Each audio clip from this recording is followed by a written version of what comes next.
نحمده ونصلي على رسوله الكريم اما بعد فاعوذ بالله من الشيطان الرجيم بسم الله الرحمن الرحيم رب اشرح لي صدري ويسر لي امري واحلل عقدة من لساني يفقهوا قولي۔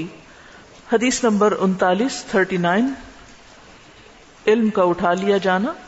عن عبد الله بن عمرو بن العاص، صرف عاص ہے، یا کاٹ دیں۔ قال سمعت رسول اللہ صلی اللہ علیہ وسلم یقول،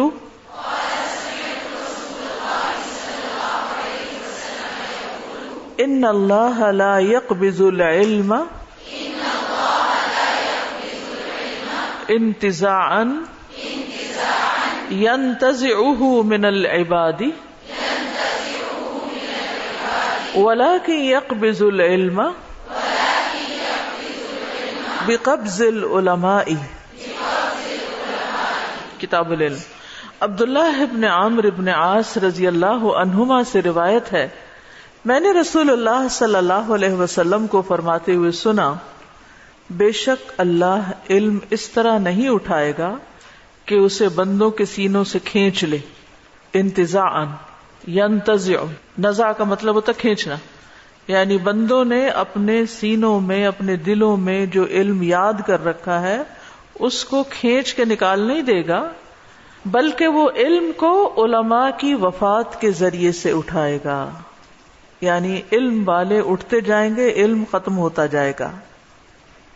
یہ حدیث صحیح بخاری میں مزید اضافے کے ساتھ ہے، حتی اذا لم يبق عالما اتخذ الناس رؤوسا جہالا فسئلوا فافتوا بغیر علم فضلوا واضلوا۔ یہاں تک کہ جب کوئی عالم باقی نہیں رہے گا تو لوگ جاہلوں کو پیشوا بنا لیں گے، امام بنا لیں گے، ان سے مسائل پوچھے جائیں گے تو وہ بغیر علم کے فتوے دے کر خود بھی گمراہ ہوں گے اور دوسروں کو بھی کریں گے۔ یعنی جب کوئی مسئلہ پیش آئے گا، جب کوئی سوال سامنے آئے گا تو وہ کہیں گے میرا خیال یہ ہے، میری سمجھ میں یہ آتا ہے، میری عقل تو یہ کہتی ہے، لاجک تو یہ بنتا ہے، بغیر اصل کی طرف رجوع کیے، کیونکہ اصل تک ایکسس ہی نہیں ہوگی، اصل تک جانے کا کسی کو شوق ہی نہیں ہوگا۔ تو آپ دیکھیں کہ یہ قیامت کی علامات میں سے ایک علامت بتائی گئی ہے کہ آخری وقت جو بدترین وقت ہوگا اس میں لوگ اصل علم سے دور ہو جائیں گے، اور اس کو یاد کرنے اور اس کو اپنے سینوں میں محفوظ کرنے اور اس پر غور و فکر کرنے اور اس کو پڑھنے پڑھانے اور اس کی خدمت کرنے کو مشکل کام سمجھیں گے، اور پھر آہستہ آہستہ جو لوگ یہ علم حاصل کیے ہوں گے ان کی وفات ہوتی جائے گی، اور باقی پھر جاہل لوگ رہ جائیں گے لوگوں کو دینی اعتبار سے رہنمائی کرنے کے لیے۔ اس حدیث سے یہ بات بھی پتہ چلتی ہے کہ اللہ تعالیٰ اپنے بندوں کو علم عطا کرنے کے بعد ان سے چھینتا نہیں، کیونکہ یہ اس کا ان پر فضل اور مہربانی کرنا ہوتا ہے۔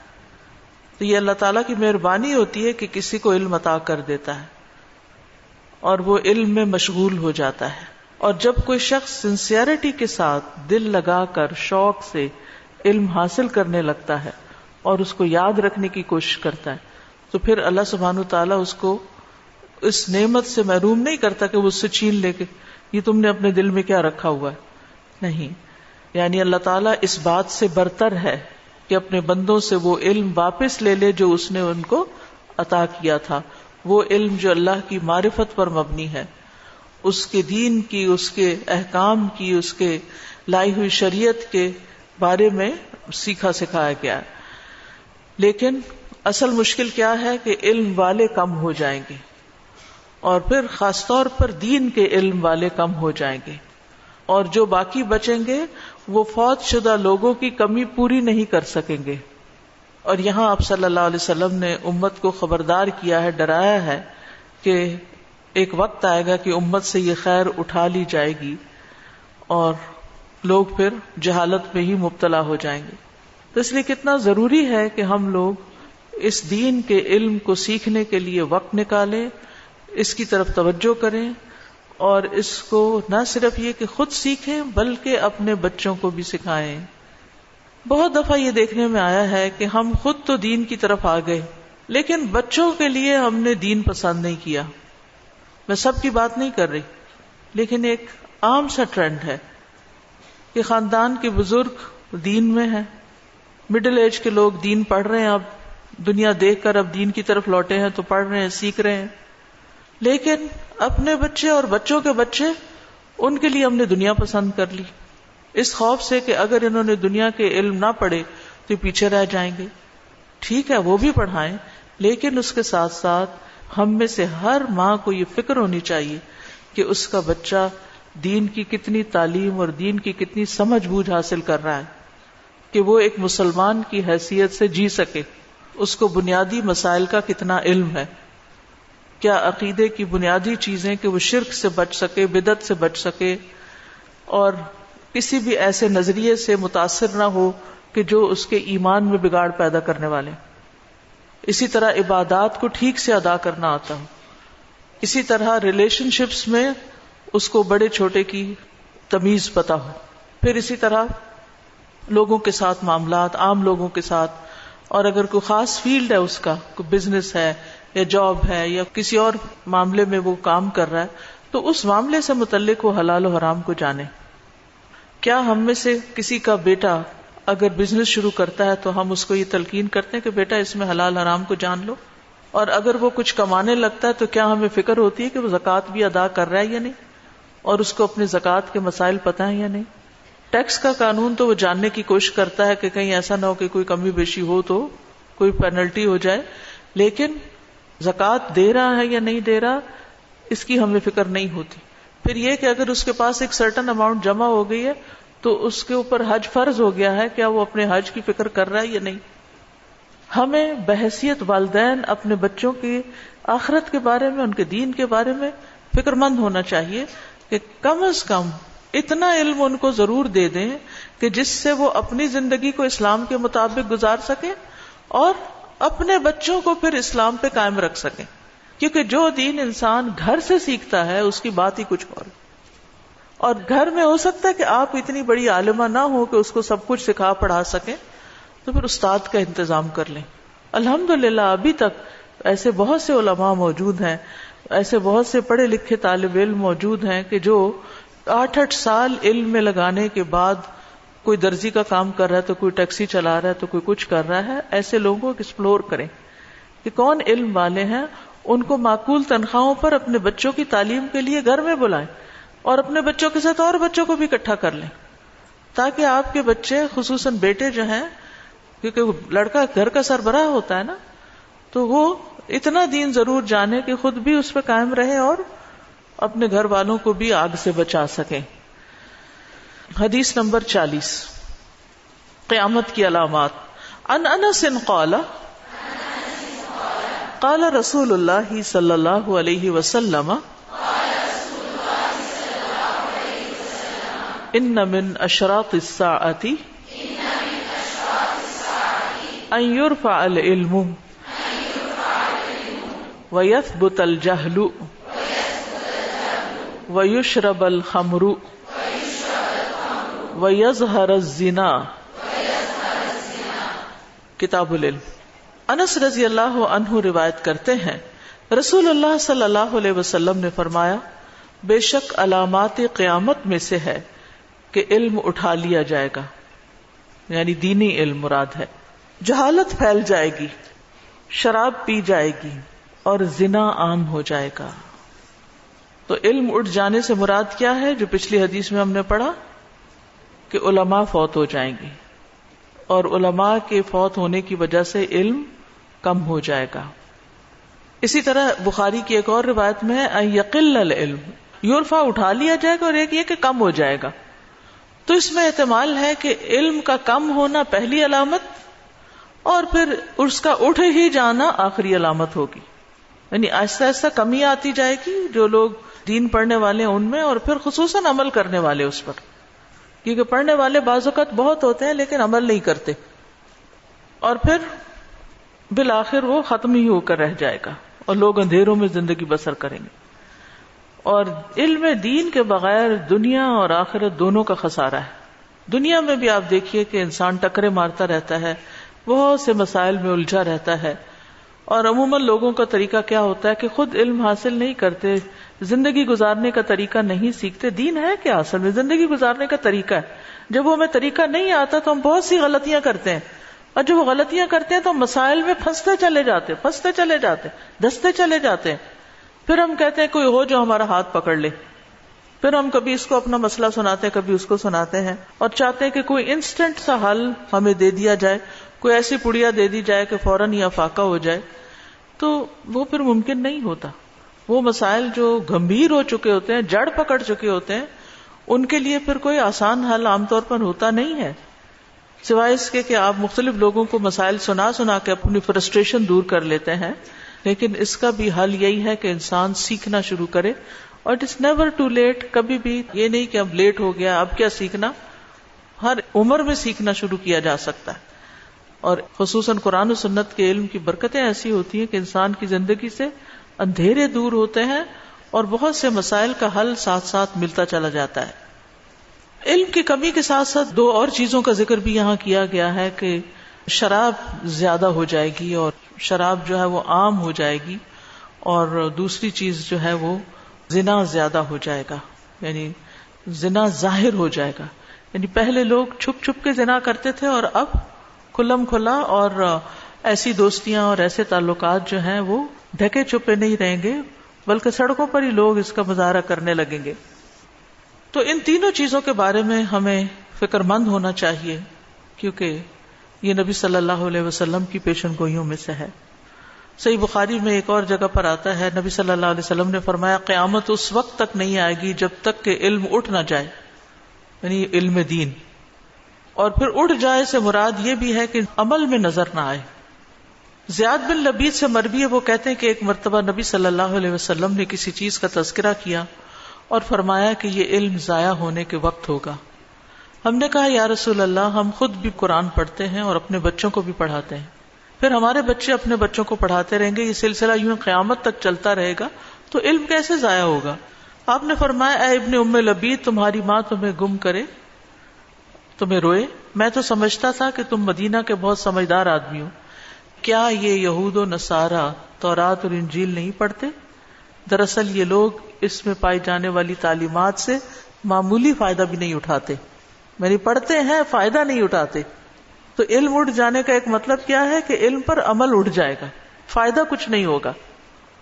پھر اسی طرح آپ صلی اللہ علیہ وسلم نے فرمایا آج تمہارے زمانے میں علماء زیادہ ہیں, خطباء کم ہیں. خطباء کون ہوتے ہیں؟ اسپیکرز. ایسے میں اگر کسی نے اپنے علم کے 10ویں حصے پر بھی عمل نہ کیا تو وہ گمراہ ہو جائے گا. اور بعد میں ایسا زمانہ آئے گا جس میں خطباء زیادہ ہوں گے, خطیب زیادہ ہوں گے, ہر طرف اسپیکرز کی بھرمار ہو گئی ہے, اور علماء کم, یعنی جو علم کو مضبوطی سے جانتے ہوں اور گہرائی سے جانتے ہوں. اگر اس زمانے میں کسی نے اپنے علم کے 10ویں حصے پر بھی عمل کر لیا تو یقیناً وہ نجات پا جائے گا. اتنی کنسیشن دے دیا گیا کہ علماء کم ہے, تو پھر لوگوں کو جتنا بھی مل رہا ہے, جو بھی مل رہا ہے, اس پہ جس حد تک وہ عمل کر رہے ہیں تو ان کے لیے یہ بھی کافی ہے. پھر اسی طرح آخری زمانے میں جھوٹی حدیثوں کی اشاعت کے بارے میں بھی آپ نے پیشن گوئی کی. آخری زمانے میں جھوٹے دجال لوگ ہوں گے, اور تمہارے پاس وہ حدیثیں لائیں گے جن کو نہ تم نے نہ تمہارے آباء و اجداد نے سنا ہوگا. ایسے لوگوں سے بچ کے رہنا, کہیں وہ تمہیں گمراہ اور فتنے میں مبتلا نہ کر دیں.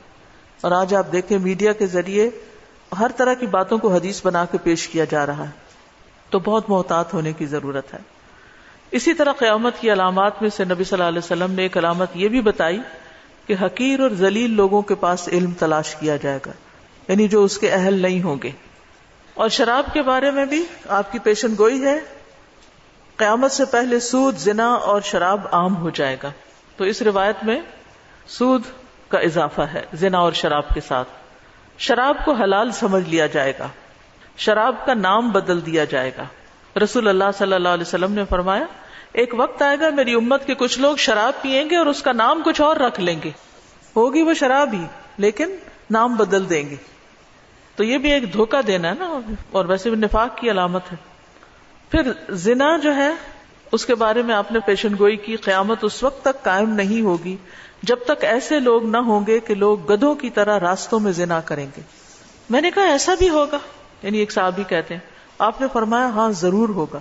ویسٹ میں تو ایسے سین آپ دیکھتے سنتے ہی رہتے ہیں لیکن یہ وبا چونکہ دنیا گلوبل ولیج بن چکی ہے تو یہ برائیاں بھی ہر جگہ عام ہوتی چلی جا رہی ہیں کہ لوگوں کو ان کا برا ہونا محسوس ہی نہیں ہوتا.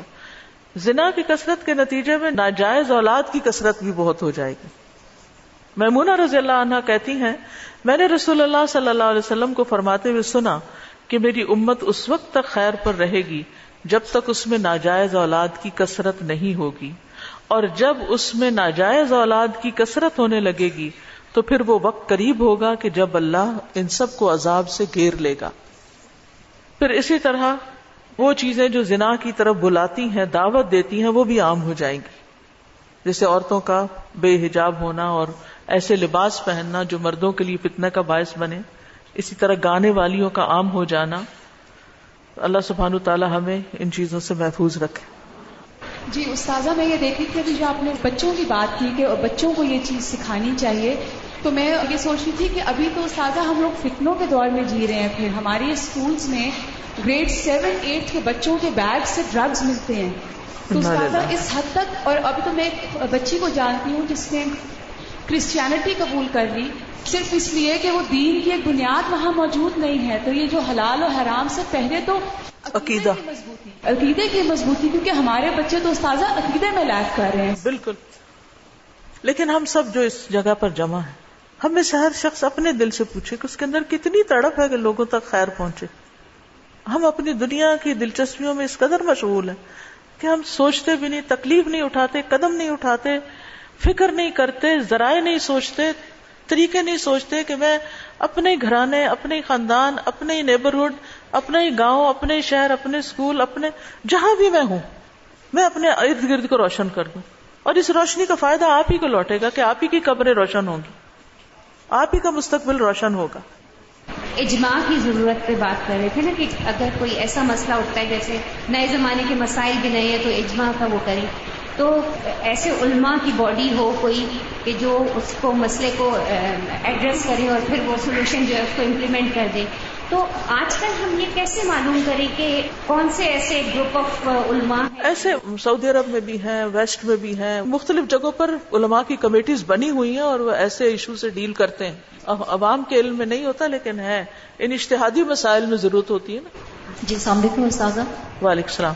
استاذہ یہ ساری احادیث پڑھ کے اور جو آپ نے ڈیٹیلز بتائی ہیں تو انتہائی خوفناک سا ایک سچویشن لگ رہی ہے، اور ایسا لگ رہا ہے یہ آج ہی کے دور کی بات ہو رہی ہے، یہ سب کچھ آج یہاں پر ہو رہا ہے. اور استاذہ میں یہ بھی سوچ رہی تھی کہ ایک زمانہ تھا جب کہ علم حاصل کرنا بہت مشکل تھا، دین کا علم حاصل کرنا، مگر آج کل اتنا آسان ہے کہ آپ گھر بیٹھے آپ کورسز کر سکتے ہیں، آن لائن کلاسز آپ سن سکتے ہیں. مگر اس کے باوجود جیسے اس میں آیا کہ علم والے اٹھا لیے جائیں گے، جو دنیا سے جائیں گے ان کو ریپلیس کرنے والے کم ہو جائیں گے. تو یہ مجھے تھوڑا سا تھا کہ کس طرح سے ممکن ہے جبکہ دین سیکھنا آج کل زیادہ آسان ہے as compare to previous generations. دیکھیے جہاں دین سیکھنا آسان ہو گیا نا، ہم سب اپنی کنوینئنس اور اپنے طریقے اور سہولت کے مطابق ریلیکس ہو کر دین کا علم حاصل کر رہے ہیں.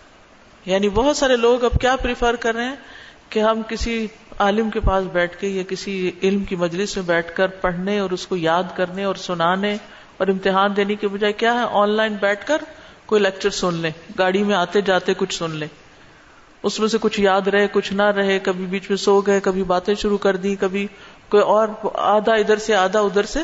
تو یہ علم میں پختگی اس سے تھوڑی آتی. یعنی کہیں بیٹھے ہوئے آپ کوئی ٹی وی پر کچھ سن رہے ہیں یا کسی نیٹ پہ کچھ سن رہے ہیں تو یہ بس ٹھیک ہے فریش کرنے کا اپنے آپ کو ذریعہ، لیکن اس سے انسان عالم تھوڑی بن جاتا ہے. جی استاذہ بھی آپ نے فرمایا تھا کہ علم کا کم ہونا جو ہے وہ پہلی علامت ہے، لیکن میں یہ دیکھتی ہوں کہ آج سے 15 سال پہلے کوئی تو جانتا بھی نہیں تھا کہ لفظی ترجمہ کیا ہوتا ہے یا احادیث ضعیف کیا ہوتی ہیں یا احادیث کو لیا کیسے جاتا ہے، یا آپ دیکھیں کہ پردہ کتنا تھا، عبایا کو کتنا نظر آیا کرتا تھا. تو میرا یہ خیال، مجھے تو یہ لگتا ہے کہ علم تو پہلے سے زیادہ ہو رہا ہے، تو یہ کیسے آپ یعنی کہ علم کم ہوتا جائے گا، اب تو زیادہ ہو رہا ہے. یہ صرف اس ہال میں آپ کو نظر آ رہا ہے یا چند جگہوں پہ نظر آ رہا ہے. اگر میجورٹی کو آپ دیکھیں، اگر آپ ریشو دیکھیں، کسی بھی ایک علاقے کو لے لیں، گارڈن ٹاؤن کو لے لیں، ماڈل ٹاؤن کو لے لیں، کسی ٹاؤن کو لے لیں، یہاں بھی لاہور کے اندر بھی، اس کے کل گھروں کی تعداد معلوم کریں اور اس میں سے آپ دیکھیں کہ کتنے گھروں میں قرآن سمجھا جا رہا ہے. پھر مجھے بتائیں زیادہ یہ کم ہے. یعنی آپ کمپیئر کر رہے ہیں پیچھے سے، لیکن آبادی کے تناسب میں زیادہ نہیں ہے. حضرت جی یہ ایسے بھی لگتا ہے کہ جیسے ریچولز والا جو دین ہے نا وہ بڑھتا جا رہا ہے، اور جو اس کی صحیح جو تفقع ہے یا وزڈم کے ساتھ اس کو امپلیمنٹ کرنا ہے وہ بہت کم ہوتا جا رہا ہے. مجھے ابھی 2-3 دن پہلے کسی نے بتایا کہ ان کی فیملی کی ایک بچی کی شادی کسی اور گھرانے میں ہوئی، تو وہ بچی جو ہے وہ نماز جب پڑھتی تھی تو وہ ذرا اونچا سجدہ کرتی تھی اور یہ جگہ نیچے نہیں لگاتی تھی. تو اس کے فادر ان لا نے گھر کے بچوں کو کہا کہ جب یہ سجدے میں جائے تو اس کو سٹکس کے ساتھ مارا کرو. انہوں نے سب کو سٹکس پکڑا دی اور انہوں نے نا اس بچی کو جب وہ سجدہ کرے تو اس کو مارنا شروع کیا. تو وہ اتنا گھبرائی کہ اس نے نماز ہی چھوڑ دی. تو اب کسی کو اگر اتنا بھی برداشت یا حوصلہ نہ ہو یا وسعت نہیں آ رہی، ریچولز آ رہے ہیں، وسعت نہیں آ رہی ذہن میں، یعنی روح نہیں ہے دین کی، روح اور اس پر حقیقی معنوں میں عمل. چلے ریچولز کی حد تک ہو گیا، اور پھر آپ دیکھیے کہ ایک ہوتا ہے کسی بیل کی طرح چیزوں کو پھیلتے چلے جانا، لیکن ایک ہے کہ مضبوط درختوں کا لگنا اور سایہ دار ہونا اور ہر سال پھل لاتے جانا. بہت سے لوگ سیکھ کر صرف اپنے حد تک ہی سیکھے ہوئے، سکھانے کے قابل کتنے بنے ہیں، اس درجے کی محنت کتنے لوگوں نے کی ہے کہ زندگیاں اس پر لگائیں یا کچھ وقت لگائیں. جس طرح سر یہ جو بات یہاں پہ ہو رہی ہے نا کہ علم کا اٹھ جانا ہو جائے گا اور جہالت عام ہو جائے گی. تبھی جو یہ بات کہہ رہے ہیں کہ آج علم زیادہ ہے، دیکھا جائے تو اسکول زیادہ ہے یا ویسے زیادہ ہے، دنیاوی تعلیم زیادہ ہے، لیکن رویوں میں دیکھا جائے تو جہالت بہت زیادہ ہے. یہ رویہ اگر دیکھا جائے، اسی طرح یہ جو اس کے ساتھ لنک چیز ہے کہ شراب اور زنا کا عام ہونا، تو زیادہ تر یہ ایسے گھرانوں کے بچے انوالو ہوتے ہیں جو سمجھتے ہیں ہم کہ ہائیلی ایجوکیٹڈ بھی ہیں اور ایسی یونیورسٹیز میں بھی پڑھ رہے ہیں. تو اس لیے یہ جو بات ہے نا کہ ان کا ضائع ہونا عمل کے ساتھ ہونا. اور سچ بات تو یہ ہے کہ ہم بھی جتنے لوگ پڑھ رہے ہیں اپنا بھی محاسبہ اگر ہم کریں تو علم جتنا ہے اتنا تیزی کے ساتھ ہم میں عمل کی بھی کمی ہے. اور وہ جو آپ نے بھی فرمایا کہ اس درجے کا علم حاصل کرنا کہ ہم باقی علماء کو ریپلیس بھی کر سکیں. اصل جو آپ کی پیشن گوئی ہے وہ یہی ہے کہ علماء جو واقعی راسخون فی العلم ہے وہ جب اٹھ جائیں گے تو ان کو ریپلیس کرنے والے لوگ نہیں ہوں گے، کیونکہ اس درجے کی قربانی اور محنت اور مشقتیں برداشت کرنا یہ لوگوں کے اندر کم ہو گیا. سزا یہ بھی ہے نا کہ علم جو ہے وہ قربانی سے اور تقویٰ سے آتا ہے. تو اگر اب ہم اپنے ارد گرد خواہشات دیکھیں تو مجھے سب سے بڑی چیز جو لگتی ہے نا وہ اس ٹائم پہ خواہشات پر کنٹرول کرنا بالکل بہت مشکل ہوا ہے.